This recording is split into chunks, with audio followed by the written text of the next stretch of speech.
Here is the BCTV local and African news bulletin for Monday, September 8th. Following a brief walkout by faculty and staff at the state-run University of Liberia, normal academic and administrative activities are expected to resume on Monday, September 8th. A new Minister of State in the office of the Liberian presidency has been appointed. The Trump administration is granting a temporary sanctions waiver to Teodoro Nguema Obiang, the vice president of Equatorial Guinea, who has been accused of corruption. The University of Liberia has announced that normal academic and administrative activities will resume on Monday, September 8, 2025. A revised academic calendar will be issued the same day by the Vice President for Academic Affairs.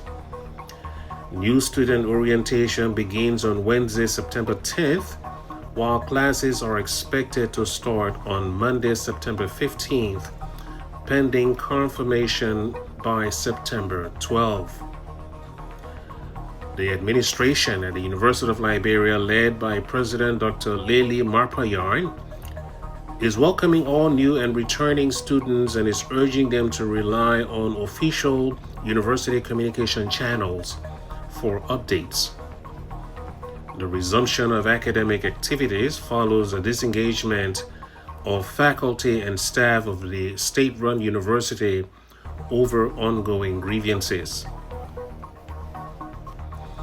Against the backdrop of Liberia's growing drug crisis, citizens of Wee Statutory District, Electoral District Number 4 in Grand Bassa County came together over the weekend on Saturday under the leadership of Representative Alfred Flomo to rally support for the nationwide Say No to Drugs campaign launched in August. The citizens gathered in front of the district police station and formally presented a petition to Superintendent Maurice Nissian, reaffirming their commitment to fighting drug abuse and raising awareness across Grand Bassa County. Liberian President Joseph N. Boakai has appointed Mr. Samuel A. Steve Koya as the new Minister of State for Presidential Affairs, replacing Sylvester Grigsby, who passed away last month after a long illness. Steve Koya, a seasoned administrator with experience in both the public and private sectors, previously served as Minister of State without portfolio for Special Services, where he managed key presidential projects and supported national policy development.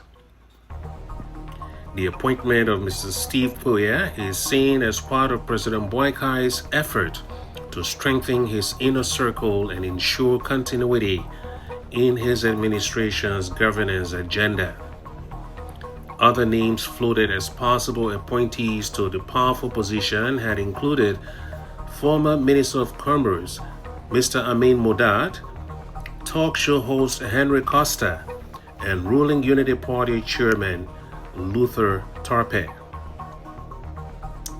You're listening to BCTV News Summary. Away from Liberia, Boko Haram militants have killed more than 60 people in a nighttime attack on Darul Jamal, a village in northeastern Nigeria's Borno state. The assault, which took place late Friday, targeted residents who had only recently returned home from an internally displaced persons camp.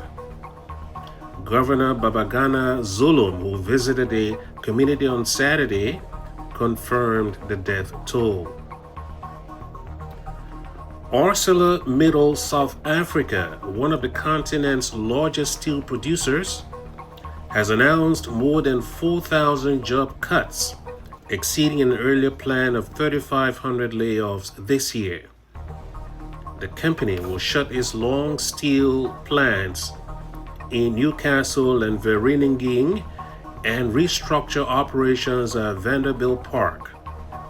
The move is expected to trigger massive indirect job losses in mining, transport, logistics, and small businesses, sparking fears in South Africa of a major social crisis in affected communities. And finally, the Trump administration is granting a temporary sanctions waiver to Teodoro Nguema Obiang, the vice president of Equatorial Guinea, accused of corruption and lavish spending.